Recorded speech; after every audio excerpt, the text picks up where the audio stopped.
तो अपना मैं यही आपके बीच में सबसे पहले मैं ये इस सिसाना गांव हमारे हरियाणा की और भारत देश का ये ऐतिहासिक गांव, एक तपोभूमि, एक धर्म भूमि, इस सिसाना गांव कि मैं इस पावन धरती को बहुत बहुत मैं नमन करता हूँ, बहुत बहुत प्रणाम करता हूँ।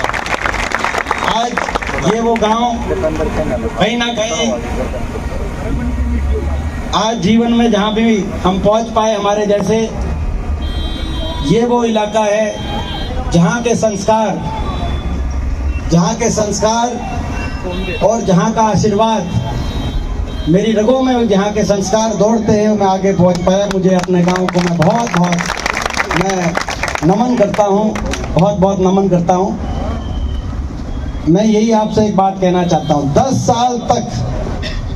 साल तक जिस दिन का आपको इंतजार था वो दिन आ गया है। आ गया कि नहीं आ गया?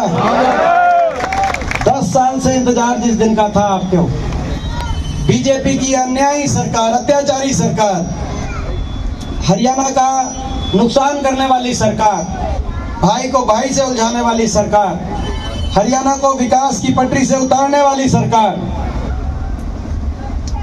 इस सरकार के कुशासन का अंत होने का समय आया है। ये मौका आपके पास आया है। मैं अपने गांव से पूछना चाहता हूं, भाई बीजेपी की 10 साल की सरकार से सीख लिया, कसर बाकी रह रही है? हम एक बार चेक कर लो, कोई एक आधा कोई नहीं होगी, 5 साल और बोला भाई। इनका लाइसेंस, बीजेपी वाला का लाइसेंस, इनका लाइसेंस रिन्यू करोगे या इनका लाइसेंस कैंसिल करोगे? भैया ये है तो भाई एक ही जो है उसका एक ही तरीका है कि भाई आपसे मैं आग्रह करता हूं कि एक एक वोट जयवीर जी के हाथ के निशान पर जो हमारे उम्मीदवार हैं, वही एक एक वोट, भाई एक एक वोट जो जयवीर जी को जाएगा, वही एक एक वोट दीपेंद्र को जाएगा, हुड्डा साहब की सरकार को जाएगा। ये आज पूरा देश हरियाणा की तरफ देख रहा है, क्योंकि सबसे ज्यादा अन्याय अगर बीजेपी ने कहीं किया है, सबसे ज्यादा अन्याय तो हरियाणा प्रदेश के साथ किया है। और इसीलिए हरियाणा का क्या फैसला होगा पूरे देश में, उसकी आज पूरा देश देखना चाहता है। 10 साल पहले बीजेपी को मौका मिला, इस बीजेपी ने 10 साल में कितना नुकसान किया हरियाणा का। हरियाणा का भट्टा बिठान में कोई कसर इन्होंने नहीं छोड़ी। ठीक कह रहा हूँ कि गलत कह रहा हूँ?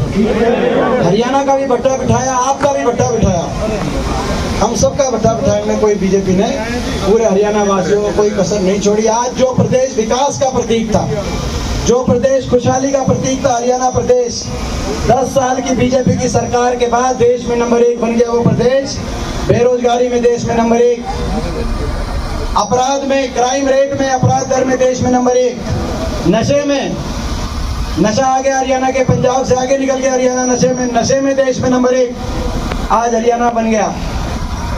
भ्रष्टाचार, महंगाई और हर वर्ग पे अत्याचार, हर वर्ग की गुहार को अनसुनी करने वाली ऐसी सरकार ये साबित हुई। 10 साल इतना अहंकार, इतना घमंड, सरकार के अहंकार में भी खट्टर रूपी बीजेपी सरकार का इतना अहंकार कि कोई ऐसा वर्ग नहीं जिसको इस सरकार के खिलाफ सड़क पे ना आना पड़ा हो, और कोई ऐसा वर्ग नहीं जिसके साथ इस सरकार ने जिस पे अत्याचार ना किया हो।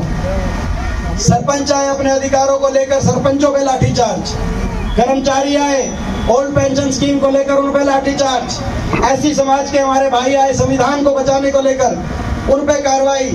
1 साल तक किसान बैठा रहा सड़कों पर। देश के प्रजातंत्र में ऐसा कभी कोई आंदोलन नहीं हुआ, क्योंकि प्रजातंत्र में धरना होता है, प्रदर्शन होता है, सरकार बात करती है और बातचीत से कुछ समाधान निकलता है। लेकिन 1 साल तक किसान बैठा रहा, 1 साल तक 750 किसानों के घर उजड़ गए थे, 750 किसानों के शव इन धरनों से वापस आए। कोई बड़ौदा गांव का था तो कोई भटगांव का था, कोई चिड़ी गांव का था, मारेगांव का भी था, कोई सिसाना गांव का था। मगर इस सरकार ने बात मानने की तो दूर की बात है, सहानुभूति के 2 शब्द के किसान के लिए कि भाई हमें दुख है कि भाई इतने परिवारों का चिराग बुझ गया। सहानुभूति के 2 शब्द बीजेपी के किसी नेता ने आज तक सहानुभूति के शब्द नहीं कहे। मैं आपको कहना चाहता हूँ, अंदाजा लगाना, आप अंदाजा लगाना, आपके बीच में मैं आया हूँ, मैं अपने मामों के घर आ रहा हूँ कि नहीं? आप अंदाजा लगाना, आपका बच्चा पिछले 10 साल से इस तानाशाही सरकार से जब लड़ने की बात आई तो मैं देश की संसद में अकेला विपक्ष में, हरियाणा का अकेला विपक्ष का सांसद के रूप में,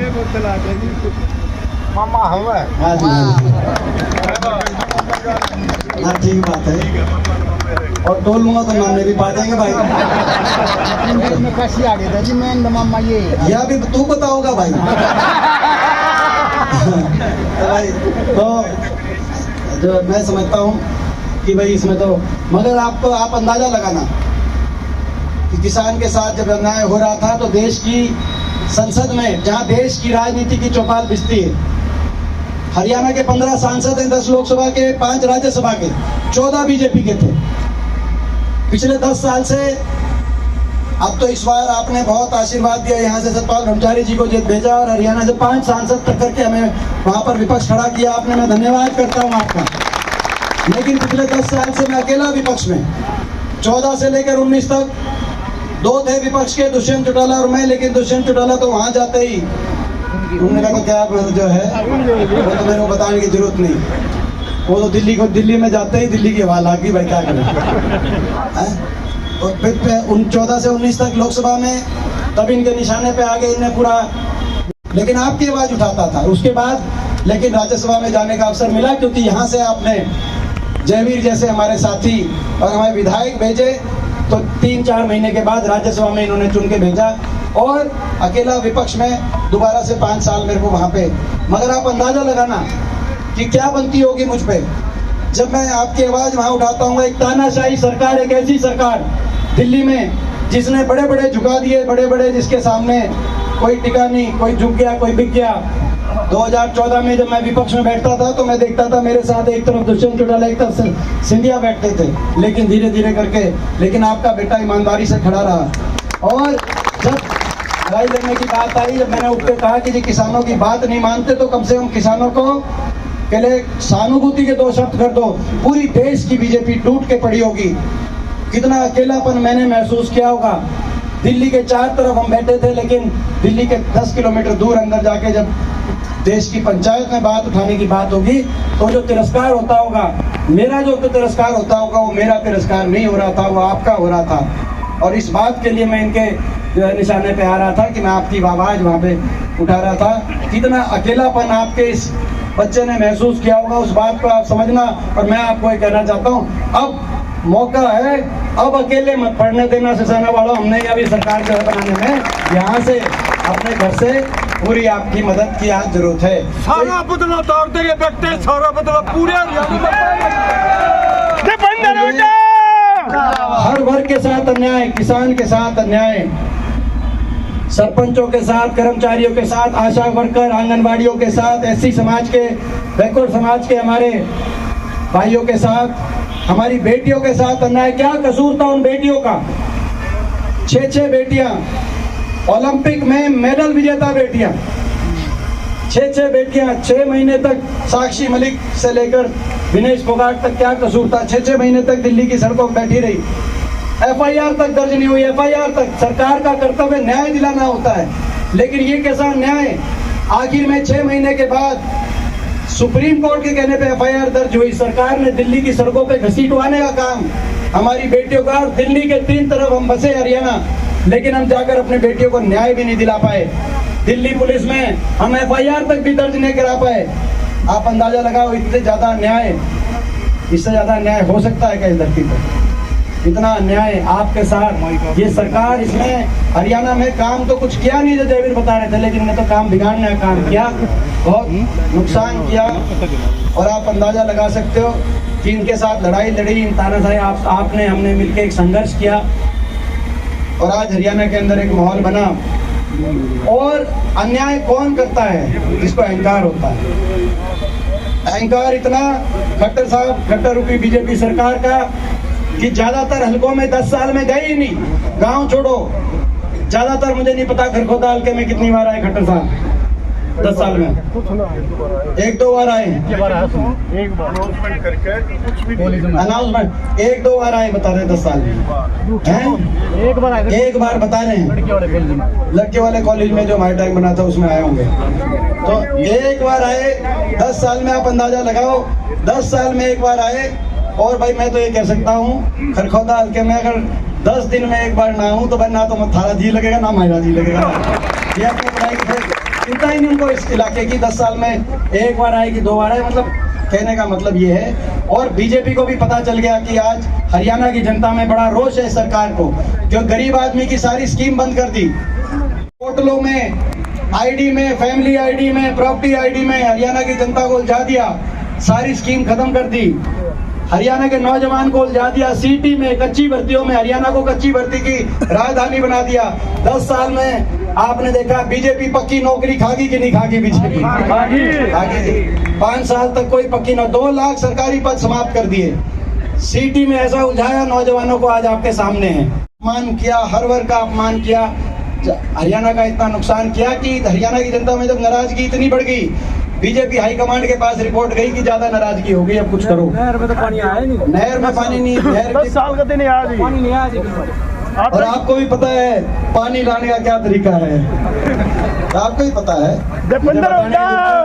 मगर जब ये पता चला कि हरियाणा में ज्यादा नाराजगी होगी तो क्या किया इन्होंने? अपने मुख्यमंत्री का चेहरा बदल दिया। बदल दिया कि नहीं बदल दिया? जिस सेनापति को 10 साल तक फौज की कमांड दे रखी थी, जब युद्ध का बिगुल बजा, बोला इसको हटाओ दूसरे को बिठाओ। बदल दिया कि नहीं बदल दिया उप मुख्यमंत्री? और वो भी ऐसा लूट का समझौता था इनका आपस में। जिस दिन हटाया उप मुख्यमंत्री को, दुष्यंत चौटाला का बयान आया। दुष्यंत चौटाला का बयान आया क्योंकि यहाँ का कैंडिडेट है, वो भी मेरे ख्याल उसी को पार्टी में था, ही बीजेपी में जा रहा है। हाँ, तो दुष्यंत चौटाला का बयान आया। जिस दिन हटे, बोला बयान आया, बोला बीजेपी के घोटालों के राज बताएंगे। और खट्टर साहब का बयान आया, दुष्यंत चौटाला के घोटालों की जांच कराएंगे आप। और फिर दोनों का बयान आगे नहीं आया। बयान था कि बीजेपी के सारे घोटाले बताए। उन्होंने कहा भाई किसके घोटालों की जांच कराएंगे। फिर तो मतलब मिल के लूट के 5 साल भट्टा हरियाणा का बिठा दिया, जनता का बिठा दिया। देश में सबसे ज्यादा बेरोजगारी, कोई कारण है दिल्ली के 3 बसे हुए हमसे इतनी ज्यादा बेरोजगारी हरियाणा के अंदर, बहुत नुकसान कर लिया। मगर बीजेपी ने नुस्खो आपको जो है मिजाज बदलने के लिए अपना मुख्यमंत्री बदल दिया, उप मुख्यमंत्री बदल दिया, अपने प्रदेश अध्यक्ष धनखड़ साहब थे इनके, उनको बदल दिया, अपनी पूरी कैबिनेट बदल दी, तारीख बदल दी। इलेक्शन की तारीख पहले नजदीक ले आए, फिर दोबारा तारीख बदल के 1 हफ्ते आगे कर दिया। लेकिन बीजेपी वालों आपके कष्ट यूं नहीं कटने वाले। कितना ही कुछ बदल लो, अब तो हरियाणा की जनता सरकार ही बदलने का काम करेगी। बदलने वाली है। हरियाणा के कोने कोने से एक ही आवाज आ रही है, बीजेपी की सरकार जा रही है। हुड्डा साहब के नेतृत्व में कांग्रेस पार्टी की सरकार आपकी सरकार आएगी। और सरकार आते ही हम फैसले करेंगे हरियाणा को आगे लेके जाने के लिए। पहली कलम से बड़े बुजुर्गों को देश में सबसे ज्यादा 6000 बुढ़ापा पेंशन देने का काम करना। हमारी माता और बहनों को महंगाई से बचत के लिए 500 रुपए में गैस का सिलेंडर माता और बहनों के लिए उपलब्ध कराने का काम करेंगे। और बुढ़ापा पेंशन से जो बुजुर्ग महिलाएं हैं उनको छोड़कर, ये जब बीजेपी और कांग्रेस का जो मैनिफेस्टो है उसका कंपेयर होना चाहिए। हाँ, ये बहुत पॉइंट की बात ठीक है। ये एक बात कही है, इसको कंपेयर भी करते हैं। एक बात कही है, अंकल कह रहे थे बीजेपी और कांग्रेस का मैनिफेस्टो में तुलना होनी चाहिए, कह रहे हैं। ये कह रहे बड़ी अच्छी बात है। मैं एक तुलना कर देता हूँ, आप समझ जाओगे। एक तुलना में समझ जाओगे।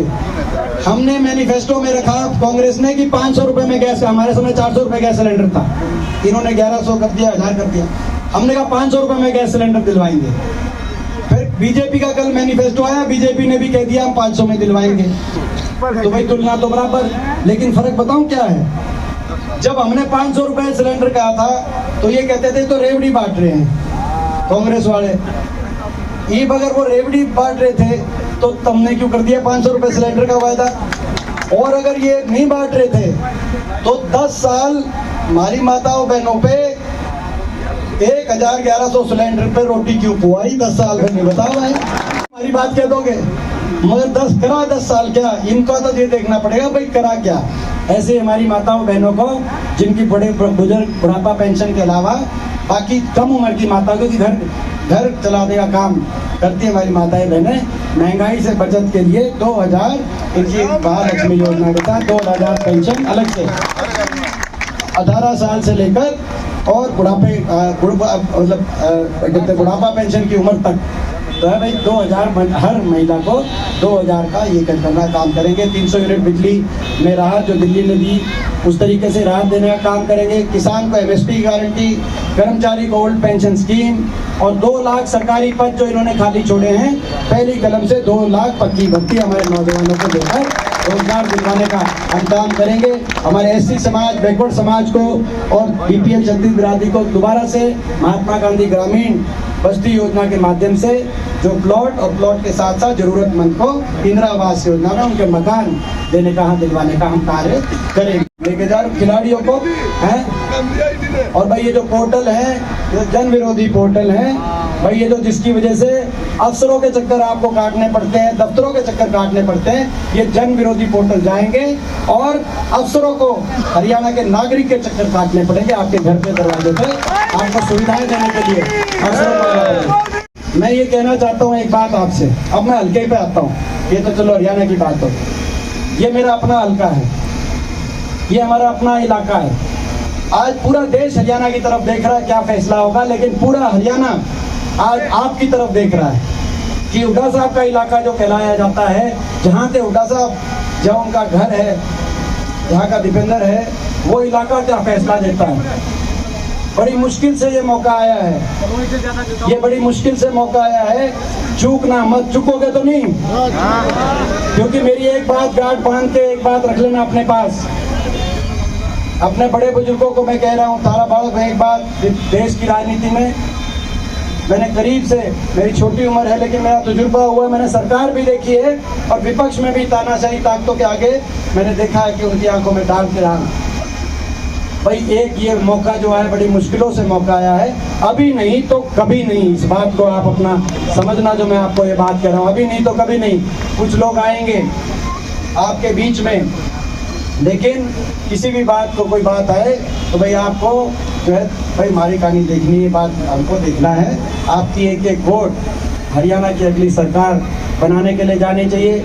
जहाँ तक जयवीर जी की बात है, जयवीर जी की भी मैं बात बताऊं भाई, ये जयवीर जी भाई इतने वर्षों से हमारे साथ हैं। ईमानदारी और वफादारी 2 चीज़ होती है भाई, ईमानदारी और वफादारी। क्यों? क्योंकि आपने देखा ये ऐसी तानाशाही ताकतें, देश में एक मंत्री का बयान आया बीजेपी के, हरियाणा के मंत्री का, आपने देखा होगा, और बयान देखा था कि नहीं देखा था? हरियाणा के एक मंत्री JP दलाल का बयान था कि भाई लोग कोई फैसला कर लें हम तोड़ देंगे, यही बात थी ना। बोला भाई जुकर हमने महाराष्ट्र की सरकार तोड़ दी, हमने फलानी सरकार तोड़ दी, हम तोड़ देंगे। तो भाई जब ये एक बात ये, तो इसीलिए हमें ऐसे साथियों की जरूरत है जिनको जहां खड़ा करें वो वहीं खड़े रहें। हमें ऐसी साथियों की, ये जो है आप समझ गए ये भाई, ये ऐसे यहाँ वफादारी भाई, क्योंकि सारी अगली परीक्षा इनने दी है भाई, यहाँ ऐसे साथियों की जरूरत है। शरीफदारी रहेगी जी दीपेंद्र जी। हाँ जी, शरीफदारी रहेगी और शराफत तो है ही। तो बोला जी कितना है खेलो भाई, बोला सारी सुनी जाती है। ये बात तो पत्रकार के हैं, पत्रकार ना मैं तो कह रहा हूँ, बोला भाई कितना है कुछ खेलो, बोला खड़ सुने जाते हैं। तो शरीफ भी हैं, मगर जो सबसे बड़ी बात मैंने आपको बताई, सरकार आपकी सरकार तो पिछली बार भी बन गई थी, 40 सीटें रुकी थी बीजेपी, 75 पार के नारे की हवा निकल गई थी। लेकिन क्या हुआ, सरकार दोबारा कैसे बनी? सरकार दोबारा बनी, दुष्यंत चौटाला 10 MLA लेके भाग गया और कई निर्दलीय भाग गए कि नहीं भाग गए। अगर वो नहीं होता, पिछली बार सरकार बन जाती तो ना किसान आंदोलन देखना पड़ता, ना हमारी बेटियों का तिरस्कार देखना पड़ता आज देश में। तो भाई ये पिछली बार जो हुआ केवल इसलिए हुआ कि भाई आपने भाई इस बार आधा फैसला मत छोड़ना, और भाई ये यहाँ से जयवीर जी को आप जिता कर भेजना। मैं आज आपसे बीच में मैं ये हाथ जोड़ के आपसे प्रार्थना करने आया हूँ। ये पूरा हरियाणा आपकी तरफ देख रहा है। देखो पूरा देश तो देखेगा हरियाणा की तरफ, के हरियाणा वासी किस तरफ खड़े हैं। 750 किसानों की जान की कुर्बानी लेने वाली सरकार की तरफ। मैंने इसीलिए बोला था कि यहाँ से जो उम्मीदवार हैं, यहाँ से जो बीजेपी के उम्मीदवार हैं, वो उस समय दुष्यंत चौटाला की पार्टी में थे। जब किसानों की जान की कुर्बानी हो रही थी, थे कि नहीं थे दुष्यंत चौटाला की पार्टी में? उस समय उनको एससी समाज का चेयरमैन बना रखे, जब भी कुछ नहीं करे। उस समय उनको किसान नहीं दिखाई दिया जब किसानों की जान कुर्बान हो रही थी। जब हमारे पहलवानों को घसीटा जा रहा था, उस समय उनको पहलवान और हमारी बेटियां दिखाई नहीं दी। जब संविधान को कुचला जा रहा था तो इन कैंडिडेट्स को संविधान नहीं दिखाई दिया जो बीजेपी के कैंडिडेट बन के आए हैं। ना जवान दिखाई दिया, ना किसान, ना पहलवान, ना संविधान। और आज आपके बीच में जब आएंगे किस मुंह से आएंगे? और मैं आपसे ये उम्मीद करता हूँ, क्योंकि ये इलाका भाई आपकी तरफ पूरा हरियाणा देखेगा, पूरे हरियाणा में लहर अच्छी बनी हुई है, लेकिन यहाँ से घर में कोई कमी कसर रहेगी, घर में कमी कसर रहेगी भाई, हमारी कमर को आप मजबूत रखना। पीठ पीछे किसी का वार मत होने देना। हमारी कड़ तम मन्ना लगन दियो, थारे खातर छाती हम बढ़ा देंगे। ये ना मैं तो एक बात कह रहा हूँ, देखो भाई, ये जहाँ तक आपको पता है, मैंने एक बात पहले भी कह रखी है, परिसीमन होगी जी 26 में। वैसे तो पता नहीं कब होगी, लेकिन 26 की डेट है, फिर 2026 में। आपके आशीर्वाद से सरकार कांग्रेस की बनती है। परिसीमन में अगर भाई हल्का जो है ना भाई, अगर ओपन होता है तो भाई कदे कोई तो उसके भाई मेरा तो मैं बताऊंगा आपको, मेरे खातर भी वैकेंसी छोड़ना भाई, हाथ में बता रहा हल्का है तो भाई। और दूसरी बात भाई, दूसरी बात, कलोई से आगे कर दो, कलोई से बढ़त आगे अगर लिकट गई हल्के से, तो भाई घर में भी पापा धोरे ना छाती छोड़े करके जाऊंगा भाई, मैं बता देता हूँ। मेरा बात ठीक है ना भाई? ठीक है। तो ये इतना मेरा इतना जुगाड़ तुम बना दो। देखो भाई, मेरा इतना जुगाड़ घर में जो है ना, गरीबों के राशन कार्ड, पेंशन कार्ड दी, राशन कार्ड काट दिए। तो ये सारा, तो ये लड़ाई हरियाणा के भविष्य को बचाने की लड़ाई है। ये लड़ाई हरियाणा के नौजवान के भविष्य को बचाने की लड़ाई है। लड़ाई बाबा साहब भीमराव अम्बेडकर जी के संविधान को बचाने की लड़ाई है। ये लड़ाई जय जवान जय किसान नारे की गूंज को हरियाणा में बचाए रखने की लड़ाई। ये लड़ाई जय संविधान के नारे को, जय संविधान के नारे की गूंज को बचाए रखने की लड़ाई है। आपने देखा संसद में जब जय संविधान का नारा लिया सारे विपक्ष के सांसदों ने, तो लोकसभा स्पीकर ने बीजेपी सारी तिलमिलाई, और लोकसभा स्पीकर ने कहा कि नहीं कहा कि भाई ये जय संविधान का नारा, ये नारा ठीक नहीं है। और जब उन्होंने ये कहा तो 550 सांसदों में अकेला एक तुम्हारा भांजा था कि नहीं था जो खड़ा हो गया वहां से कि भाई ये जय संविधान के नारे पे देश चलता है, इस पर कोई आपत्ति नहीं होनी चाहिए। तो ये लड़ाई सभी हर वर्ग की कोई खुशहाली की लड़ाई है। और मैं जो हमारे पदम दैया जी, हमारे भाई सुखबीर फरमाना जी इतनी मेहनत कर रहे जी तोड़, और हमारे सुरेंद्र दैया जी, मैं इनका